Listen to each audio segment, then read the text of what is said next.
So there are different techniques that involve the body. And I'm going to throw a couple at you that your listeners can follow along with and try if they want to as we go along here. So one thing we know is that bilateral alternating tactile stimulation. That's what EMDR is based off of. Yeah.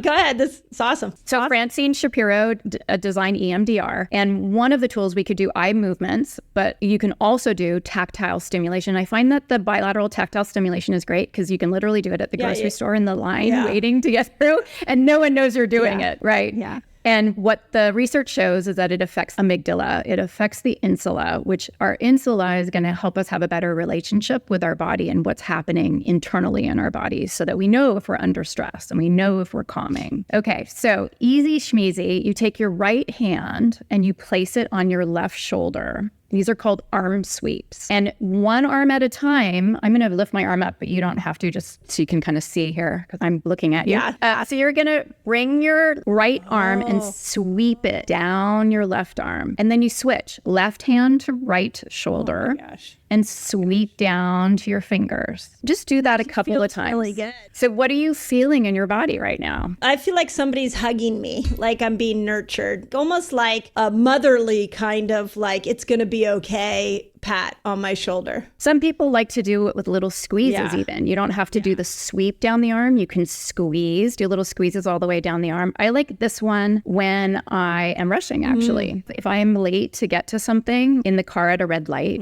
I can do this. And it just tells my body, you've got some adrenaline circulating in your body, but you are okay. Everything's fine. I love that. Good. So it's like reminding your nervous system that it's okay. Good. Everything's fine. And do you think, I've been thinking, because I've been deep in EMDR therapy for about 8 months now, and we use the tappers where it buzzes right to left and right to left. And of course, my neuroscience brain was like, why is this working? What is going on here? And then when I started to look at our primitive design of our brain, when we scan left to right, what we're doing is we are actually scanning for danger, and that calms the brain. Is that when you're rubbing your shoulders, alternating like that? Is that what's going on? Is that you're telling the brain, it's okay, we're looking out for danger, you can relax? Exactly. Yeah. And we could talk about the benefits of touch. We could talk about the benefits of self-touch. But if we're specifically talking about the bilateral alternating stimulation, just like you do in the EMDR with the alternating tapping that you do, it's the exact same process. It is telling your brain that it can calm down. So the amygdala actually settles, right? Give me another tool. So that was good.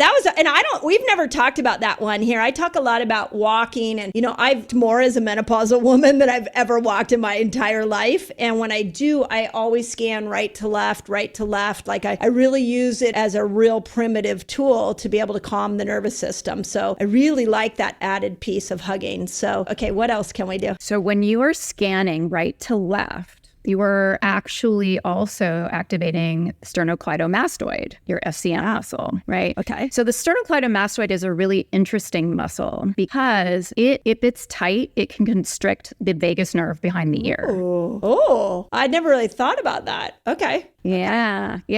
And there's another reason why it's such a cool muscle. You had mentioned Stephen Porges' polyvagal theory. So Stephen Porges talks about that secondary branch of the vagus nerve. And he talks about the ventral branch being our calming branch. Right? And it's not just the vagus nerve. He uses a term called the social engagement system. So it's the vagus nerve and 4 other cranial nerves that are part of the social engagement nervous system. Well, one of those cranial nerves is cranial nerve 11. What does cranial nerve 11 feed? The sternocleidomastoid muscle. Ooh, okay. Keep going. You got my neurology brain all excited. So I think of cranial nerve 11 and the upper traps and the sternocleidomastoid muscle, those 2 muscles that it innervates. I think of that cranial nerve as being a portal to our calming nervous system. Okay. So if you do a sternocleidomastoid stretch or a massage or a combination thereof. Yeah. And people who are listening, we'll try to describe it. So the best way to find your sternocleidomastoid muscle is to turn your head to the opposite direction. So if I'm going to work on my right one, I'm going to turn my head to the left. And it's that tight ropey band that kind of pops out. It goes from behind the ear. And if you just draw your fingers straight down from behind the ear to your collarbone, kind of where your collarbone kind of meets up near your throat, you will be basically on sternocleidomastoid, SCM, we call it. Okay. So all you really need to do is go from behind the ear and kind of take your fingers and rake straight down towards the collarbone. And you are getting to those muscles in that area and you're crossing over sternocleido. And a lot of people find that that is really calming the nervous system. They will feel various symptoms that allow them to know that they're calming the nervous system. And we might want to talk about that. So if you feel a warmth, if you feel an expansive lightness in your body, if you start to yawn,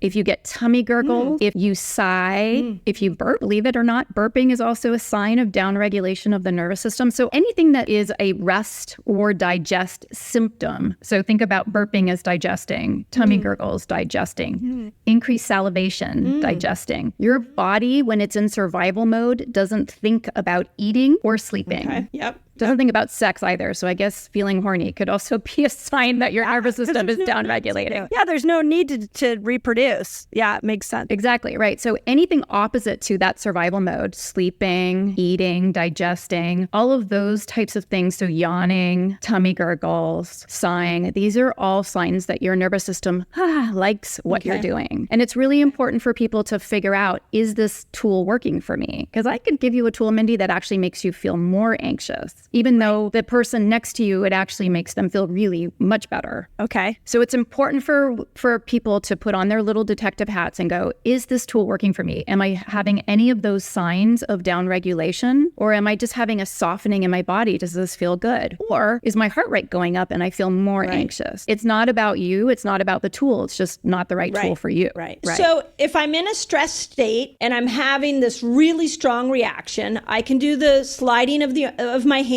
down my opposite arm. I could do the tapping, or I could come over, start rubbing my sternocleidomastoid, rubbing down on it. But what I'm looking for in all of these moments is, how's my body reacting? Absolutely. So, and this is probably, a lot of women struggle with sleep during menopause. So I'm thinking this might also be good as you're learning, sometimes I find at the end of the day, I just can't calm myself down. And so, that for a lot of menopausal women, then we start reaching for a glass of wine, which creates more problems than benefits. So could you end up doing a lot of this kind of work when at the end of the day, when we're trying to prepare ourselves for sleep? Oh, absolutely. Yeah, you can do it at the end of the day. I recommend doing these once you find a couple, let's say 2 or 3 tools that actually work for you, there's different ways to go about it. But what I recommend is once a day or twice a day, if you can, to try these tools. And they don't take a long time. These are 30-second tools, right? So maybe after you brush your teeth, you do the arm sweep.